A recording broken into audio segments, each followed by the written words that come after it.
Wes Anderson's award-winning film The Grand Budapest Hotel combines comedy through his trademark quirky filmmaking and the influence of the classical Hollywood style with a formalist approach. This also examines how Anderson worked closely with his creative team of cinematographer Robert Yeoman and editor Barney Peeling to bring Budapest to life through his unique and distinctive directorial style.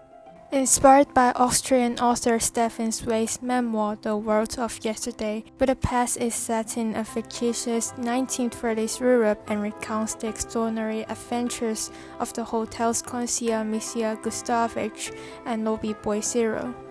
Adopting a story within a story narrative, Budapest stands out as quirky with its cast of eccentric characters, unconventional camera work, non-linear narrative, and Anderson's bold visual aesthetics. Formalism is a highly stylized filmmaking approach that intentionally calls attention to its aesthetic form. Anderson's quirky filmmaking enhanced the formalist style seen in past works, including The Royal Tenenbaums and Moonrise Kingdom. Anderson's unique vision and distinctive style sets him apart from Hollywood mainstream standards, making him one of the most distinguished author-directors of 21st century cinema.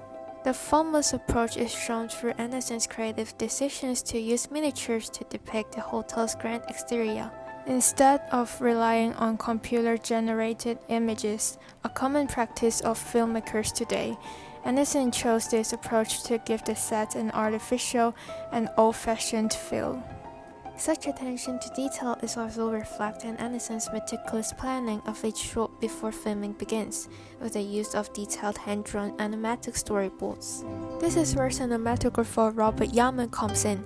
As Anderson's longtime collaborator, Yeoman is familiar with Anderson's directorial style. Yeoman closely follows Anderson's storyboards to execute the highly stylized scenes using whip pans, zooms, sideways dollies, tilts, and close-ups to enhance its tone. I'll tell you a secret. Such techniques are prominent in their collaborations. Anderson's work are distinguished by the perfectly symmetrical shots which violate naturalism. To execute this symmetrical framing, Yeoman positions the camera exactly in the middle of each shot.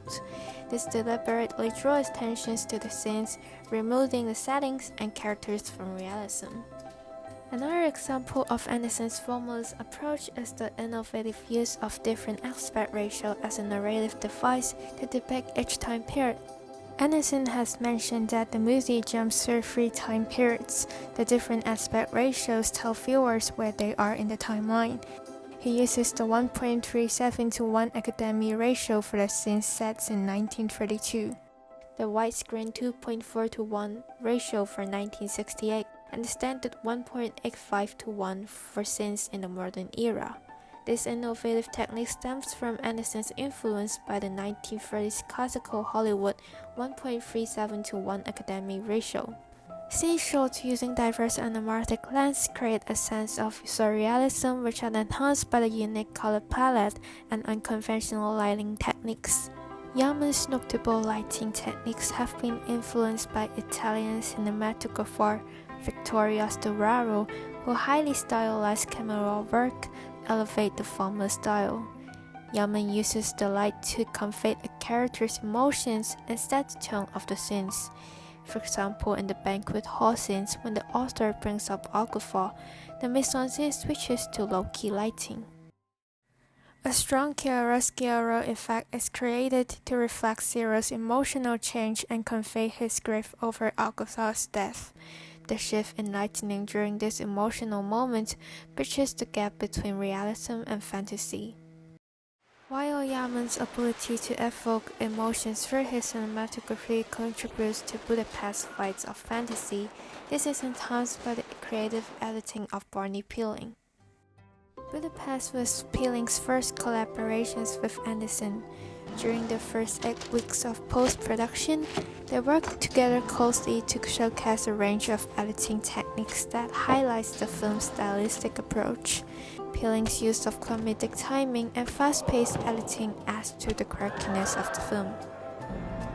This can be seen in the ski chase scenes where Peeling's quick cuts and speed manipulations matches the tone and rhythm of the events that were unfolding. This aids in conveying the intense emotion of the characters. Another example that highlights Peeling's editing will be the jail escape scenes, where he used a rapid series of cuts and montage to convey the intensity of the action. The use of montage is prominent in classical Hollywood films such as Hitchcock's Psycho, which showcase the former's approach.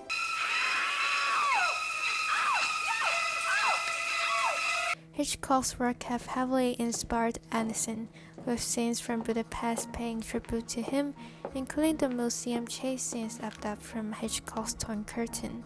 Anderson recomposes Hitchcock's angled perspective, incorporating his signature panometric symmetrical shots.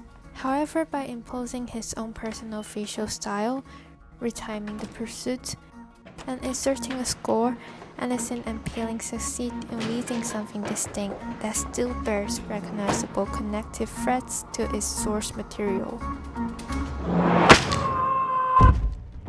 Peeling's mastery of such editing techniques allow him to seamlessly blend Anderson's distinct and unique visions with comedic editing. Holy shit, you got him!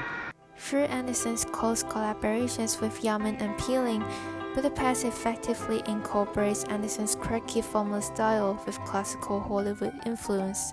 With Anderson's unique vision and unconventional filmmaking techniques, Budapest has become the most representative work of his authorial style to date.